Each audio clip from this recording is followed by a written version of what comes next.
주님의 손으로 덮으시면 온화합니다. 주님의 손을 덮으시면 행복의 시대가 열립니다. 주님을 믿으면 영적인 세계가 열리는 거예요. 하나님을 믿지 않으면 그런 시대가 열리지 않겠지요. 하나님을 믿는 사람들은 영의 시대가 열립니다. 행복의 시대가 열려요. 본문 말씀 누가복음 16장 16절에서 율법과 선지자는 요한의 때까지요. 지금은 요한의 때가 지나가지 않았습니까? 그죠? 율법과 선지자는 요한의 때까지요. 그때까지만이라는 거예요. 율법과 선지자는. 그 후부터는, 그러니까 요한의 시대, 그 후부터는 하나님 나라의 복음이 전파돼요. 하나님 나라의 복음이 전파되어 사람마다 거리로 침입하느니라. 그러니까 요한을 기점으로 해서 율법과 선지자의 시대가 끝났다. 그죠? 그 후부터는 복음의 시대가 열린다. 그래서 율법의 완성자 예수 그리스도는 율법의 완성자라고 표현을 합니다. 그래서 지금은 요한의 시대까지만 율법과 선지자의 시대였고 그 후로는 복음의 시대이니까 지금은 무슨 시대다? 복음의 시대이다 라고 말씀드릴 수가 있습니다. 그럼 복음의 시대라는 것이 무엇일까? 복음의 시대라고 하는 것이 지금의 시대와 어떤 연관관계가 있는가? 또 복음의 시대란 복음의 시대와 나와는 어떤 관계에 있는가? 이 부분을 살짝 한번 살펴보도록 하겠습니다. 주님께서 이 말씀을 하신 배경에는 그 배경을 우리가 잘 알아야 돼요. 성경 말씀 볼 때 주님께서 말씀하실 때 그 배경이 뭐였지? 그 시대가 뭐였지? 어떤 시대였지? 어떤 환경이었지? 어떤 배경이었지? 이런 것들을 우리가 이렇게 배경을 알아야 된다고 하는 것입니다. 그래서 본문을 누가복음 16장 16절 이 본문을 말씀하실 때는 어떤 때였냐면 그 바리새인들의 외식적인 삶, 그 바리새인들의 외식적인 삶에 대해서 경고하신 말씀이죠. 그렇죠? 그러니까 이 부분을 우리가 먼저 이 부분을 그 프레임 위에 딱 올려놓고 우리가 생각하면 본문을 이해하기가 참 쉽습니다. 그러니까 주님께서 이 말씀하셨을까? 라고 캐서 물으면 한다면 바리새인들의 외식적인 삶을 경고하기 위해서 이 말씀을 하셨구나. 그죠? 그러면 바리새인들의 외식적인 삶과 율법 시대 또는 선지자 시대 그리고 바리새인들의 외식적인 삶과 복음 시대의 연관관계 이 부분들을 우리가 이해하기 쉬운 부분입니다. 율법과 선지자는 요한의 때까지요 라는 말씀은 세례 요한을 기준으로 해서 구약시대가 마감이 됐다. 구약시대가 그래서 세례 요한이죠. 세례 요한을 통해 그 세례 요한을 기준으로 해서 구약시대가 마감이 됐고 이제는 새로운 시대가 열렸다. 이 말씀이죠. 새로운 시대가 열렸다. 그 시대가 어떤 시대죠? 복음의 시대가 열렸다. 그래서 세례 요한 당시에 예수 그리스도께서 세례를 받으시러 오시잖아요. 세례 요한에게. 그죠? 그리고 세례 요한에게 세례를 받으시고 그때부터 예수님의 공중 전도 생활이 시작이 됩니다. 그래서 세례 요한을 기점으로 해서 구약시대가 마감이 되고 복음의 시대가 열리는데 그 복음의 시대에 열리는 출입 기점이 뭐다? 예수 그리스도의 출현이다. 예수 그리스도가 출현함으로 말미암아 복음의 시대, 선지자의 시대, 율법의 시대, 선지자의 시대가 마감이 됐고 그래서 예수 그리스도를 통한 복음의 시대가 열렸다. 문이 활짝 열렸다라고 얘기를 하고 있는 것입니다. 사람들이 요즘에 뭐 성령의 시대라고 얘기를 하는데요. 글쎄, 나는 성령의 시대라고 딱히 칼처럼 무트뭐 자른 것처럼 잘라서 얘기하는 것에 대해서는 저는 거기에 수긍을 하지 않습니다. 왜냐하면 성령의 시대라고 하는 것은, 성령이라고 하는 것은 복음의 시대를 완전하게 만들기 위해서, 온전케 만들기 위해서, 온전케 하기, 복음의 시대를 온전케 하기 위해서 보혜사, 도우시는 분, 그분으로 성령이 오시는 것이지, 복음의 시대가 끝나고 다시 성령의 시대가 열렸다고 얘기한다고 하면 나는 그 말씀에는 수긍할 수가 없는 것입니다. 아무튼 세리 요한을 통해 기점으로 해서 구약시대, 율법과 선지자의 시대는 끝났고 복음의 시대가 시작이 됐다. 그 시대는 기점은 뭐다? 예수 그리스도의 출현으로 통해서 복음의 시대가 열렸다라고 하는 것을 먼저 우리가 딱 머릿속에 내놓고 생각해 볼 수 있는 것은, 그러면 율법과 선지자들의 마감이 됐다, 구약 시대가 마감이 됐다라고 하는 것은 뭘 의미할까요? 자, 복음의 시대, 율법 시대, 또 선지자 시대는 어떤 시대였습니까? 그들은 하나님의 뜻을 전달했던 시대이죠. 하나님의 뜻, 하나님의 말씀을 전달했던 시대가 율법 시대였고 선지자들의 시대였습니다. 그리고 그 율법과 선지자들의 시대에서 또 한 걸음 더 업그레이드 하는 얘기가 뭘까요? 예수 그리스도의 도래를 예고하고 있는 것이죠. 예수 그리스도의 탄생을 예고하고 있는 거예요. 그러니까 구약 시대, 율법과 선지자의 시대는 어떤 시대였다? 그 시대는 하나님의 뜻을 전달한 시대였고, 더 나아가서 무슨 시대였다? 예수 그리스도의 탄생, 예수 그리스도에 대한, 예수 그리스도의 도래에 대해서 예언하고 선포했던 것이 구약 시대였다라고 우리는 생각해 볼 수가 있습니다. 그러면은 이제 그 율법이 완성될 차가 오셨으니 그분이 누굽니까? 바로 예수 그리스도입니다. 그래서 이제는 율법과 선지자의 시대와 지금 복음의 시대 이렇게 놓고 비교한다고 한다면, 율법 시대, 선지자의 시대는 어떤 시대였다? 어떤 그림자의 시대였다.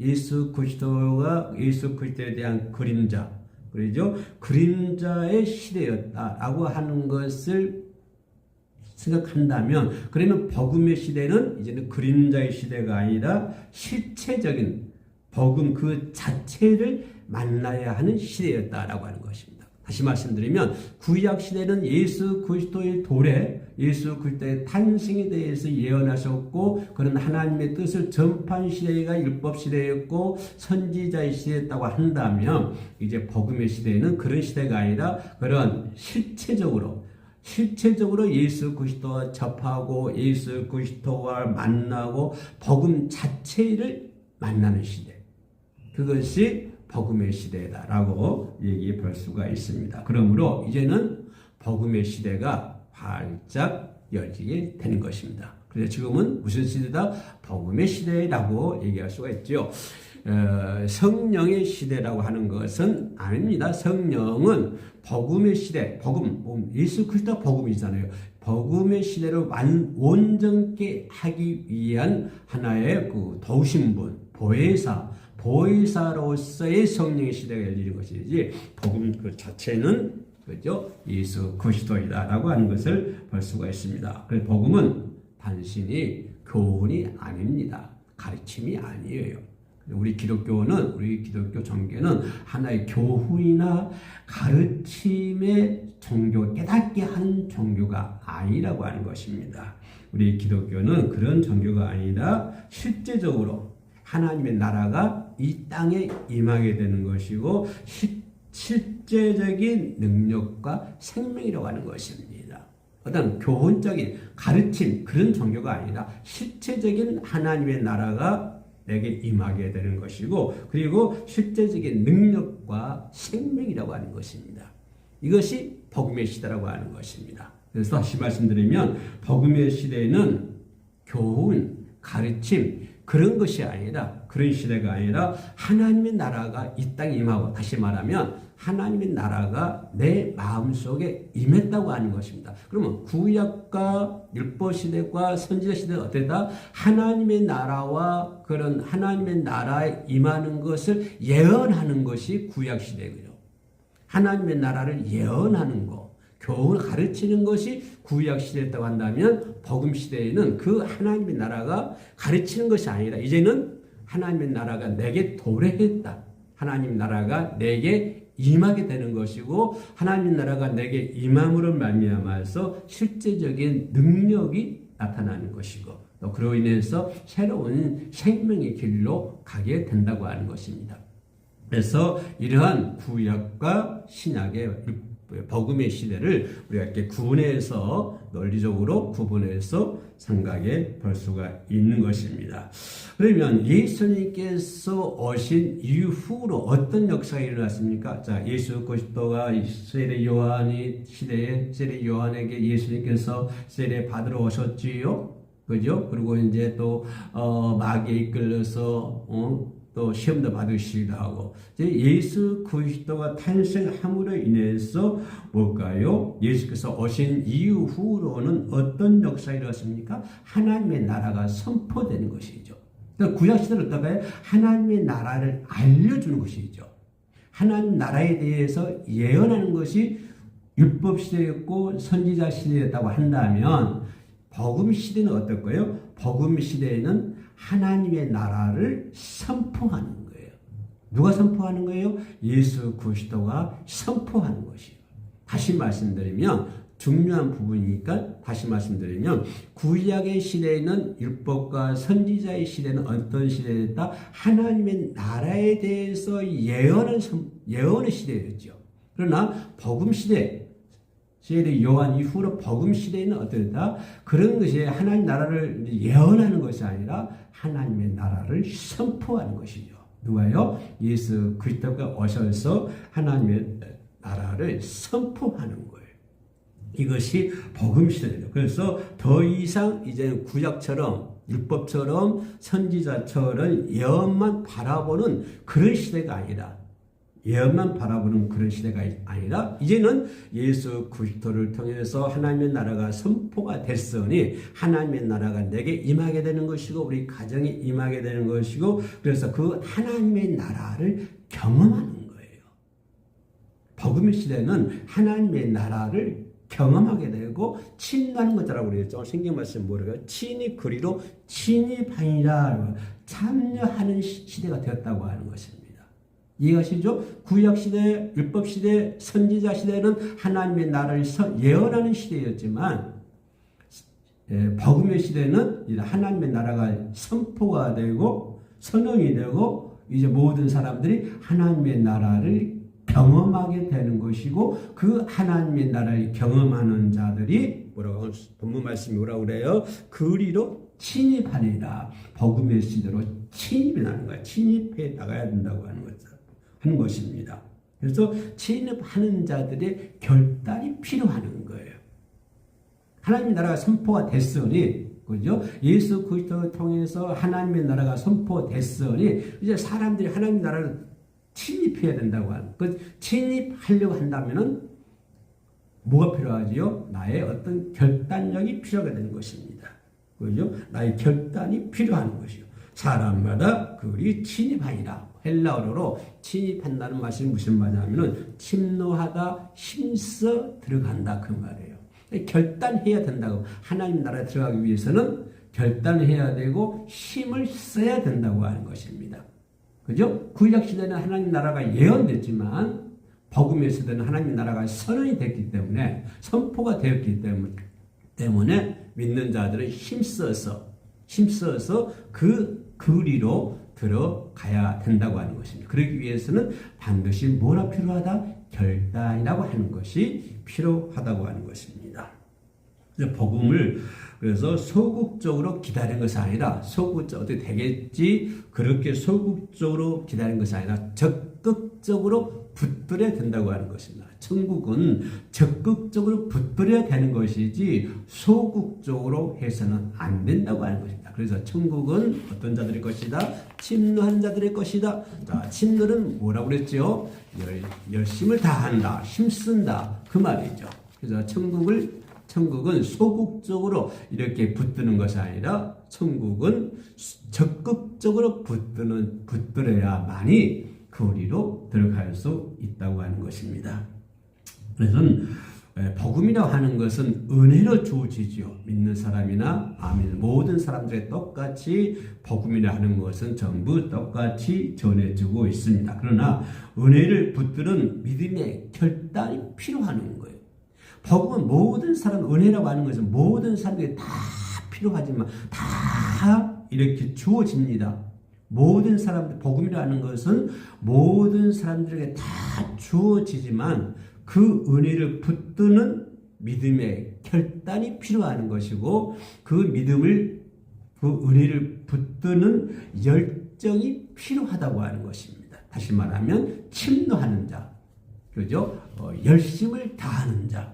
우리가 열심을 다해서 은혜는 똑같이 주어지지만 우리가 열심을 다해서 열정을 다해서 결단을 해가지고 그 천국을 붙들어야 된다고 하는 것입니다. 그 복음을 붙들어야 된다. 그래서 성경 말씀에 오늘 본문 말씀에 사람마다 하나님의 나라의 복음이 전파되어 자, 구약 시대에는 복음이 예언됐습니다. 그러나 세례 요한 이후로는 복음이 전파되었습니다. 구약 시대는요 복음이 예언되었습니다. 신약 시대는요 복음이 전파되었습니다. 복음이 전파되었기 때문에 그 복음을 열심을 다해서 결단해가 열정을 다해서 그 복음을 붙들어야만이 그 우리로 들어갈 수 있다고 하는 것입니다. 이것을 얘기해 주고 있습니다. 세상의 유혹과 또 바쁜 일생, 나태함과 싸우면서도 우리는 하나님의 나라를 향해서 침입해야 된다고 하는 것입니다. 세상과 싸우면서 하나님 나라에 침입해야 되죠. 그래서 세상의 여러 가지 유혹과 싸우면서 우리는 하나님 나라에 싸우면서 들어가야 되죠. 그죠? 나태함, 일상생활, 이런 환경들, 세상의 유혹들, 이런 것과 싸우면서 어디를 붙들어야 돼요? 하나님 나라를 열성을 다해서, 결단을 다해서 하나님 나라를 붙들어야 된다고. 싸우면서 붙들어야 돼요. 그죠? 그래야만이 천국이 나의 것이 된다. 천국은 침노하는 자의 것이다. 열심을 다해서 붙드는 자의 것이다. 라고 하는 것입니다. 그러니까 세상과 싸우면서 여러 가지 환경과 여러 가지 일상생활과 세상의 유혹과 우리 싸우고 있잖아요. 그러니까 싸우면서 우리는 침노하는 자, 열심히 붙드는 자, 결단해가지고 열정을 다하는 자, 그런 자가 되어야 된다고 하는 것입니다. 그러면 결론적으로 이 말씀이 오늘 우리에게 가정에게 주는 메시지는 무엇일까? 라고 생각해 볼 수가 있습니다. 자, 이때는 율법과 선지자의 시대가 끝났고 복음이 선포된 이 시대에 우리는 어떻게 살아야 할까? 그러면 2025년도를 살고 있는 나는 어떻게 살아야 될까? 또 이제 2026년도가 이제 또 한 달 후면 다가옵니다. 그러면 2026년도는 나는 어떻게 살아야 되지? 우리 가정은 어떻게 살아야 되지? 이런 것을 우리는 어떤 태도로 살아야, 이 복음의 시대에 나는 어떤 태도로 살아가야 하는 것이 이제 문제가 되겠습니다. 우리가 드리는 이 예배, 아까 내가 본문, 누가복음 16장 16절 본문을 하나님 예수님께서 말씀하신 배경이 뭐라고 했죠? 바리새인들의 외식적인 것을 경고하기 위해서 이 말씀을 하셨다고 그랬죠. 그럼 바리새인들에게 예수님께로부터 바리새인들이 경고받을 만한 일이 뭐였지요? 모든 것들이 형식적이었습니다. 그죠? 예배드리는 것도 형식적이었고, 기도하는 것도 형식적이었고, 그래서 모든 것 형식적이에요. 그렇다면 바리새인들이 그렇게 형식적으로 외식적으로 예배를 드리고 기도를 드리고 생김의 봉사활동을 했습니다. 그러면 지금 한국 교회는 어떠냐 이 말입니다. 지금 한국 교회에도 예수께로부터 경고를 받았던 바리새인들의 믿음 생활과 똑같다고 하는 것입니다. 모든 것들이 형식적이에요. 예배 드리는 것도 형식적이에요. 바리새인들처럼 점점 형식적이 되어버리고 신앙도 습관화가 되어버리는 거예요. 기도도 습관이 되어버리고 예배하는 것도 습관이고 전도하는 것도 습관이고 모든 신앙생활이 습관화 되어버리는 거예요. 그럼 모든 것들이 형식적이고 습관화 되었다고 한다면 오늘 본문에서 예수님께서 바리새인들에게 경고했던 그런 대상, 그런 상대가 이 말이에요. 한국 교회가 그렇게 됐다고 하는 거예요. 바리새인처럼 그렇게 됐다고 하는 것입니다. 바리새인처럼 그렇게 신앙생활이 습관화되고 형식적이 됐다고 한다면 그는 반드시 예수님께로부터 경고받을 대상이다라고 얘기해 볼 수가 있습니다. 그래서 우리는 이 복음의 시대에 바리새인처럼 그런 것들이 습관화되어 있지 않는지, 내가 예배드리는 것, 내가 기도하는 것, 찬양하는 것, 모든 것들이 형식적이고 습관화되지 않았는지 스스로의 모습을 우리가 돌아봐야 된다고 하는 것입니다. 이 본문을 통해서 내가 지금 신앙생활을 하고 있는 것, 내가 지금 예배드리고 기도하고 모든 것들이 혹시나 형식적으로 되지 않나? 정말 이거 습관적으로 내가 하고 있지 않나? 무처럼 예수님께서 경고했던 이 바리새인들처럼 그렇게 하고 있지 않나? 그래서 본문을 통해서 우리가 스스로 내 신앙생활을 돌아볼 수 있는 계기가 되어야 된다고 하는 것입니다. 우리는 복음을 믿고 믿음의 결단을 통해서 적극적으로, 소극적이 아니라 적극적으로 하나님의 나라를 갈망해야 되고, 그죠? 적극적으로 하나님 나라를, 왜 침난 자일 것이라고 했으니까 적극적으로 하나님 나라를 갈망해야 되고, 열정적으로 구하고 찾는 자들에게 길이 열린다고 하는 것입니다. 그러니까 열정적으로, 적극적으로 하나님의 나라를 찾고 구하고, 그러죠? 그런 자들에게 문이 열린다고 하는 것입니다. 그 문으로 저와 여러분들이 들어가야 된다고 하는 거예요. 그 길이 어떤 길입니까? 천국은 침난자 천국 가는 길이 되는 것입니다. 능력, 생명을 얻을 수 있는 길이 되는 것입니다. 그래서 오늘 본문을 통해서 다시 복음이신 예수 앞에 나와서 순종하고 결단할 수 있는, 그죠? 소극적이 아니라 적극적으로 하나님 나라를 붙드는 결단이 있는 그런 저와 여러분 되시기를 주의 이름으로 축원합니다. 기도 올리겠습니다. 복음이 선포된 이 시대에 우리 가정이 주님의 나라를 향해 진입하는 믿음의 사람들이 되게 하여 주시옵소서. 우리 주 예수님의 이름으로 기도합니다. 아멘.